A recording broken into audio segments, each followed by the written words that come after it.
to the bad, dirty, filthy, foul, vile, vulgar, coarse, in poor taste, unseemly, street talk, gutter talk, locker room language, barracks talk, bawdy, naughty, saucy, raunchy, rude, crude, lewd, lascivious, indecent, profane, obscene, blue, off-color, risque, suggestive, cursin', cussin', swearin' nature of this BlissVille episode, listener discretion is advised. Now we're on to some women comics. I'm just going to run down the list and stop me when you want to make a note of something. Among those we haven't mentioned already, but Rita Rudner was very popular when we were growing up. She's kind of a more gentle and feminine, relatively speaking. Yeah, just her delivery and style. Not that they're all not flighty. Feminine, but she just had a different style. Yeah. Paula Poundstone. Paula Poundstone, I found her very funny, and she was on Home Movies originally. Oh, she was also on, we're going to talk about Dr. Katz. But, she was the mother on and I actually liked her. Because a lot of the stuff on Home Movies and Dr. Katz is her own material. So she would work her own stand-up material into it, as part of the retroscripting process that they did. And she's a very funny lady. Janeane Garofalo, who of course is basically a movie star. She's another one who made it as an actor. Well, yeah, one of your all-time favorites in stand-up comedy. And she was also in a movie called The Truth About Cats and Dogs. Is that what it was? With Uma Thurman? She's been in a lot of movies, but that one, yeah. And Janeane Garofalo is the only, of the people that we've mentioned, she's the only person I've ever been to their show in person. Oh. See, I never went to see a stand-up comic. I always saw them on TV. Someone took me for a birthday Yeah, she was present. she's always in Ben Stiller movies, and she was on the Ben Stiller show, right? Oh, Reality Bites. I saw her in Reality Bites in the theater. I remember that. That was a Ben Stiller movie, of course. Here is a clip of Janeane. Dave Matthews Band and Hootie and the Blowfish. I got to bring it up. Seem like nice guys, seemingly very nice guys, but never has a CD purchase spoke more volumes about a person in their life. Hootie and Dave Matthews Band, I know who you are. I know who you are. You're not an evil person. You're not a lawbreaker. You don't rock as a rule. But when you do, it's in a very VH1 kind of way. If you're into Hootie. And, you like the show Friends a lot. A lot. You wish that Tom Hanks and Meg Ryan could star in every movie. Every movie. But not just as a loving couple, but as a functionally retarded couple. That would just say little nuggets of wisdom we could put on a mug, maybe, or a bumper sticker. So I got the club for my car. I got the club, and which is nice because I have an airbag on the steering wheel, so the club leans on it and the horn goes off, which is good at 2 a.m. So I'm alerting all malcontents and ne'er-do-wells that I'm home and I'm alone and it's dark. And so I got mugged, and they got my knapsack with my comedy notebook in it. So if anybody sees two cholos bombing at the Funny Bone chain, that would be them. And if you can just give me a jingle. That was probably the mid-'90s, I'm guessing, because we got references to Dave Matthews, Hootie and the Blowfish, and Friends. That's definitely dating that I like clip. her. I do like her humor. I don't like it when she gets political. I don't like it when she starts accusing people of being racist because they don't like Obama. I don't like that stuff. But otherwise, she's funny. She's very funny. Next up, we have Julia Sweeney. I took a clip here. This is from Julia Sweeney. She was with the Groundlings, which was a comedy group, an improvisational group. Not as big or as famous as SCTV or the Lampoon, but she had written a one-woman stage show. Basically, it was stand-up comedy, but it was also mixed in with her experience of having cancer. And this is a nice little. This kind of reminds me of you. This gag. Really? Okay. And you'll Can't see. wait. I have this quality about me in everyday life, or, well, at least when I'm not in a theater, that says to the world, please ignore me. I do not exist. For example, when I go to Starbucks, and this has happened to me so many times that I know it must be a reflection on me and not on them, but I'll be standing obediently in the order line, and I'll love the smell of the place, and I'll be really excited for the coffee I'm going to get. And the girl behind the cash register will have like a nose ring and a tattoo and a partially shaved head. And I'll think, I'm so glad that I've chosen to live in a big city where people can indulge their eccentricities. And I love that Starbucks is this huge corporation, and yet they encourage their personnel to be so alternative. Well, then the person a couple in front of me in line will order, and he'll say something like, I'll have a double tall latte. And then right away, the girl behind the cash register will yell out, double tall latte, to that guy over by the cappuccino machine, who will immediately yell back, double tall latte, and then everybody's got the message. And then he'll pay and move over to the pickup area, and the woman in front of me will move up, and she'll inevitably be a middle-aged woman in like a lavender running suit with a gray bob, not in a rural perm because she's more sophisticated than that. And she'll order something like a 3% foamy cap with a shot of vanilla. And then she'll turn around and look at me like, I know how to say it. And then right away, the girl behind the cash register will yell out, 3% foamy cap, shot of vanilla. And immediately you hear back, 3% foamy cap, shot of vanilla. And then she'll pay and move over to the pickup area, and then I'll move up and I'll say, yes, I'd like a grande non-fat latte. And the girl will say, uh-huh. And I'll say, grande non-fat latte. And she'll say, do you want two? And it's at that moment that I start this inner monologue, and I start thinking, you know, your tattoo and nose ring are dumb and ugly, and they're not accentuating your best features, although I'm not sure that you have any. But of course I don't say this, and I'm all cowed by her sarcastic response, and so I say, no, just one, and then I pay and slither over to the pickup area, where the guy who ordered the double tall latte gets his latte, and the woman who ordered the 3% foamy cap gets her cap, and then the person behind me gets their drink, and the person behind them gets their drink, and once again I'll realize that they've forgotten me, and what should I do, and who should I tell, and at what point should I interject it? And how it's also unfair because I have that quality that says I do not exist. Well, then I'll finally go up to the guy behind the cappuccino machine, and I'll say, excuse me, I think you might have forgotten a grande non-fat latte. And then he'll turn to the girl behind the cash register and say, did she order a grande non-fat latte? And then, and this has happened to me more than once, she'll say, oh, just give her one. Like I would go to all this trouble to scam them out of a $2 coffee drink. So I think that might be one of the reasons that I became an actress. So for all of the time that I spend out in the world where people notice me less often than I'd like, I do something like this, and I get up on a stage, and I talk out to you, and I have you sit out there and just stare back at me. And I just wanted to say thank you in advance.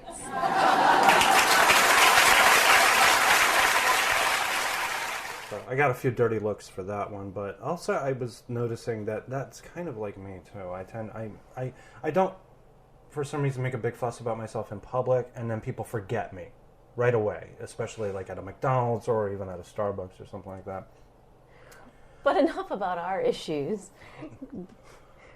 That's a killer segue, huh? Yeah, back to the comedians. Judy. So Judy, well, we were sort of going to talk about performance-driven comedy, which you gave me that phrase, but these three people I'm about to mention, I would say it's like they're doing comedy as some kind of a character, because this could not possibly be anything like what they would be like in real life, which would be Emo Phillips, Bobcat Goldthwait, and Judy Tenuta. Yeah, we have Judy Tenuta's clip here with her crazy accordion, but I just wanted to mention, I really cannot stand Emo Phillips. I like him. He played a character, a bully on Home Movies. That's where I like him most. Bobcat Goldthwait I do enjoy because I like some of his... He has like this Stephen Wright sensibility of saying weird things, but he does them in his weird voice. Like one of his things that always makes me laugh where he says, animals are our friends, but they won't drive us to the airport. See, I feel the opposite. I like Emo Phillips a lot and cannot stand the sound of Bobcat Goldthwait's voice. But anyway. All right, this is Judy. Speaking of weird voices. And he's blowing this cigar smoke in my petite flower face. And I said, excuse me, but if I wanted to shorten my life, I'd date you. Okay, Sasquatch? So, of course, he takes this as a come-on. Oh, and he says to me, Judy,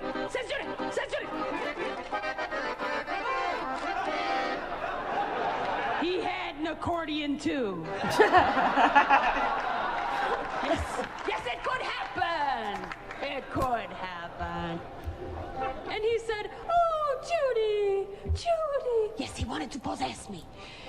He said, oh, Judy, come with me to Japan.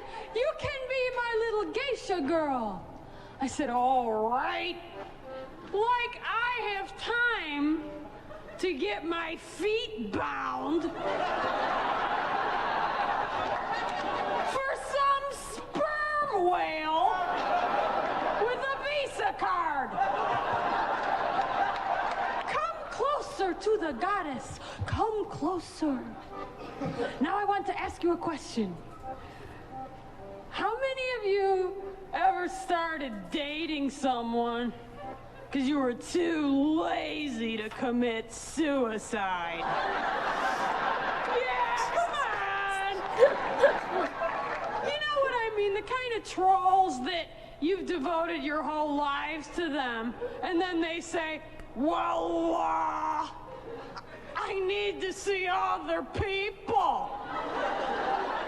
Yeah, well, watch Donahue. Very strange woman there.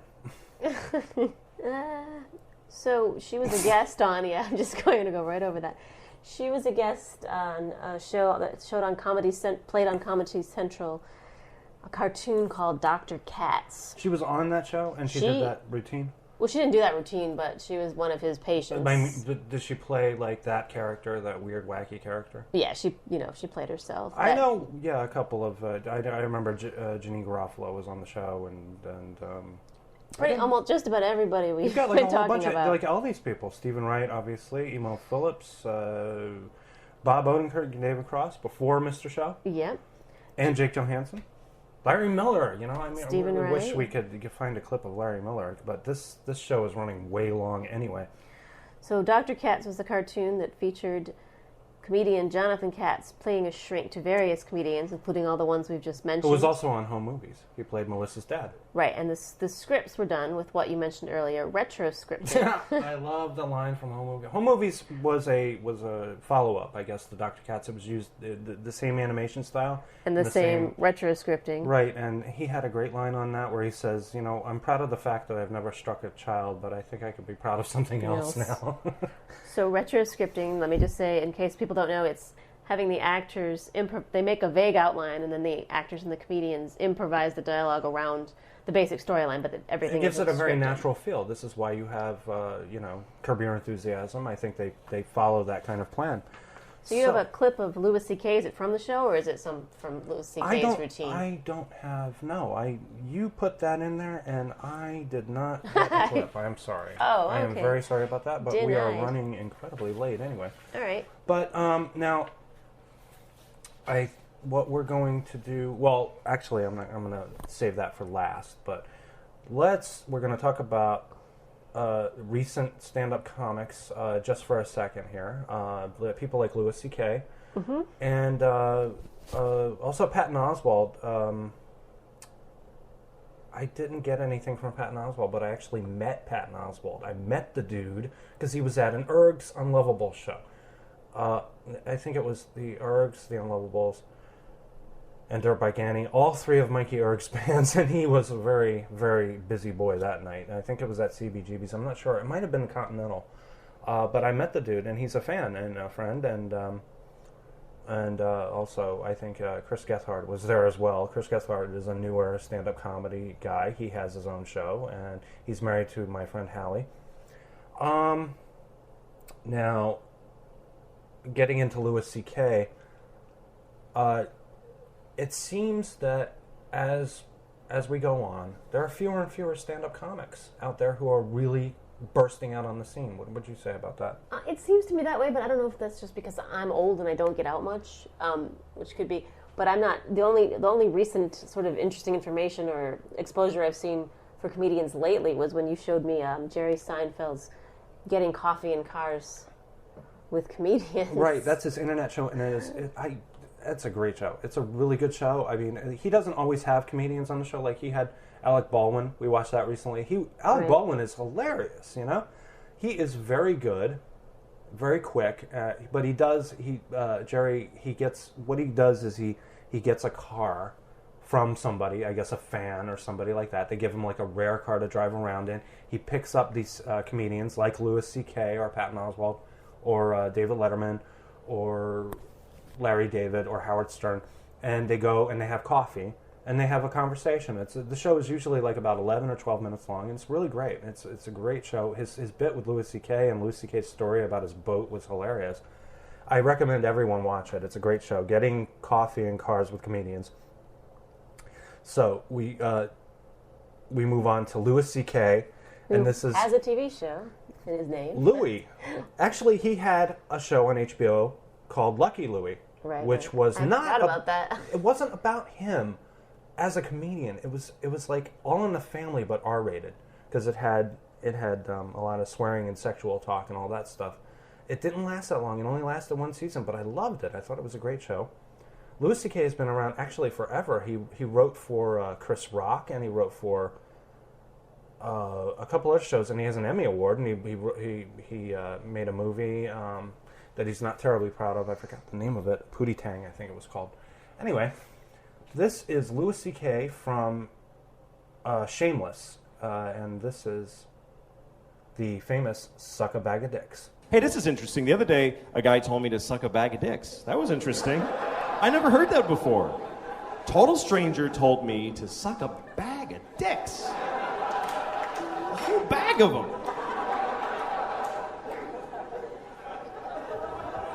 He was angry. He didn't just, suck a bag of dicks like a greeting. Oh, suck a bag of dicks to you too, sir. Thank you very much. Yes. It's a lovely day for sucking several bags of dicks.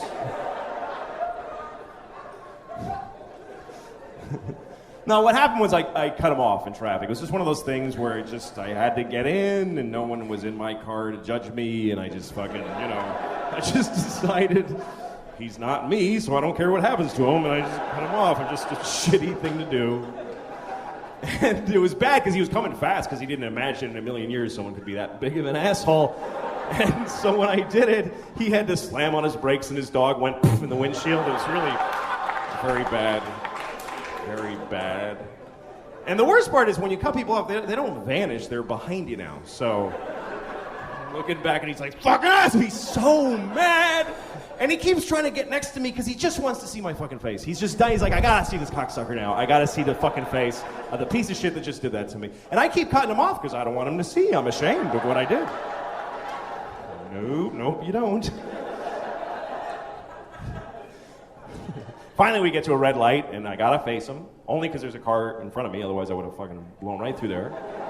But there he is, just fucking furious. And I'm like, I know, it was awful. I shouldn't have done it.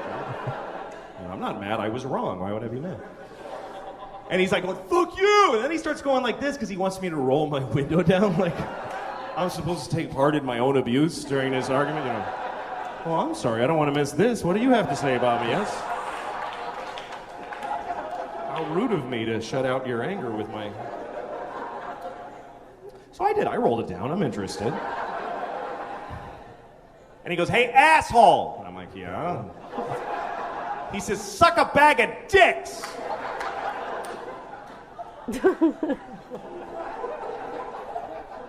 Then he drove away. And I was kind of sad that he drove away because I had a lot of questions. But that concept of sucking a bag of dicks, it's just weird. Like, first of all, when you picture a bag of dicks, what do you see when you picture a bag of dicks? Is it like a plastic bag and they're all mushed in together like chicken parts and with a date written on it with Sharpie, keep it in the freezer? Or is it like a paper bag and they're sticking out like baguettes, kind of like you went shopping? Bringing home a bag of dicks for the kids? Here you go, Susie, take a blue one. You know, like a little... I don't know, they were hanging in a window somewhere. Give me 2 of those. And how do you suck a bag of dicks? What does he want me to do? Does he want me to take a bag of dicks and suck it? Like suck the side of the bag? Or does he want me to open the bag and suck each dick individually and throw the used ones in a bowl like edamame shells? Like that?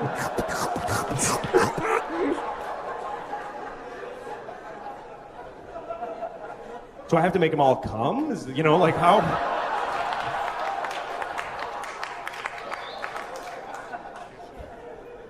I don't know. I never even sucked one dick, so it's not an area that I understand. I've never sucked a dick. Isn't that weird? I've never sucked a dick my whole life. That's weird to me. It is. It's weird. Because almost everybody has sucked a dick. When you think about it, most people on Earth suck dicks. It's true. Because 51% of the population are women, and they suck dicks. Then there's all the gay guys that suck dicks. Then there's all the straight guys who have been forced to suck a dick under various circumstances. So there's only like 1,000 of us out there who never blew anyone. Just a bunch of selfish assholes that are fucking getting blown and not blown back, you know? Yeah, I have to say I'm probably one of those selfish assholes, so I'm in that minority. I'm in that club. I have been invited, though. I've been invited to perform such activities, but... A whole bag or just one? No, just one. Never a bag. I have a face. Apparently, people like to look down at me as I look up at them. So that is where that goes. You've told me on occasion that if we were to have a daughter, she would be very beautiful because I have kind of soft features about my face. There's something about my face that's very attractive, you said, and you are one of those people who believes that, you know, certain people are very attractive and other people are just plain butt ugly. So I guess I'm one of those. So that routine just goes on. Can I tell you, I'm getting sick of looking at Madonna's face. It just keeps popping up on this iTunes thing. Anyway, so he goes on about how he would, Louis C.K. is one of these guys who has made rape funny. He talks about raping people and rape blowing Hitler to spite him, you know. So we are going to wrap this up with something that is actually very personal to both of us. We have to talk about Mike Nichols and Elaine May. Really? That probably should have gone back in the 60s. No, well, I okay. figured we would do this now. They were a very amusing comedy team before they became filmmakers. Mike Nichols recently passed away. Elaine May is still with us. But this is unusual, okay, because we both have connections to these two wonderful comedians turned filmmakers. I worked at a place called Express Video on the Upper West Side. This was one of my younger age low-paying jobs. And one of my customers was Elaine May. And I spoke to her several times. She lived in a gorgeous high-rise right across from Central Park, on Central Park West. And her and her assistant I spoke to, a very nice man named Philip Shopper, who was worked with her on her movies like Ishtar and things like that. And I recommended movies to her on occasion, and she gave me very good tips. I deliberately went out there and delivered videos to her, because we used to deliver videos in Manhattan. In Manhattan, you can have everything delivered. So I would tell the delivery guys, because I worked behind the register, and I basically gave out movie advice and stuff like that. I knew a lot of famous people. And one time I was like, I don't go. I'll go. I want to deliver this movie personally to her, and I got $20. as a tip, and that was really nice. So you came to New York from Michigan and studied acting at the New Actors Workshop, which was founded by Paul Sills, George Morrison, and Mike Nichols. Right. And every once in a while you go to his lecture. He had like some weekly or monthly lecture or something like that where he would talk about things and maybe a little hobnobbing with you guys, you young actors, you. So what was it like? No, that's not quite what happened. He was a teacher at the New Actors Workshop, but what it was is a weekly master class, and students would perform, like 3 sets of partners would perform a 2-person scene every week, and it was only for second-year students, so it wasn't like what you're saying. He didn't talk, and then we didn't hobnob. We would perform a scene for him, and he would critique it. I only got to perform for him once, but it was very exciting. Me and my partner did a Neil Simon scene, and he said good things. He said. What was the Neil Simon scene? It was a scene from. I can't remember. Was it one of his plays? Yeah, it was definitely one of his plays. So was it like Prisoner of Second Avenue or Chinese Laundry or something? No, if you said the name of it, I would remember. But it was a scene with a guy who brought sort of a dizzy girl up to his apartment. Oh, I wish I could. If I had known I was going to be quizzed on this, I would have looked it up to remind myself of the name of the play. But anyway, so me and my partner. Read your notes, hon. Yeah. It's called research. Right. So, you sprang this part on me. So anyway, we did the scene, and then after, he said we were both good at comedies, so that was very flattering. And my partner, who was pretending to be very cool and arrogant about the whole thing, as soon as we were alone for 2 seconds, he was like, "Mike Nichols said that we were good at comedies." Who was it? Now, his name I remember is Ryan Soteris. So you got praise from Caesar, pretty much. Yeah, I guess so.